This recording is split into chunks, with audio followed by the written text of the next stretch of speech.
কবিতাৰ শিৰোনাম মই পগলা হলো। কবি সুভাকৰ সোণোৱাল। মই পগলা হলো, সঁচাকৈ পগলা হলো। কেতিয়াবা নিজৰ লগতে কথা পাতো, বেবেৰিবাং কথা কিছুমান ভাবি ভাবি অকলে অকলে হাঁহো। কেতিয়াবা কিবা দুখ লাগি অকলে অকলে কান্দো। মিচিকিয়াই উঠো মাজে মাজে ক্লাছত বহি থাকোঁতে, খোজকাঢ়ি গৈ থাকোঁতে, যেতিয়া তেতিয়া। আৰু কেতিয়াবা মই যে এনেকৈ হাঁহি উঠো, সেই কথা ভাবি পুনৰ হাঁহি উঠো। মই চাগে সঁচাকৈ পগলা হলো। কেতিয়াবা অস্বাভাৱিক আচৰণ কিছুমান কৰোঁ, মনতে ভাবি লোৱা চৰিত্ৰ কিছুমানৰ সৈতে যুদ্ধ কৰোঁ।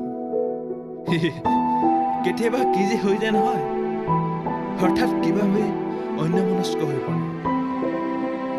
মোৰ হয়তো মানসিক বিকাৰ ঘটিল। হয়, মই পগলা হলো, সঁচাকৈ পগলা হলো।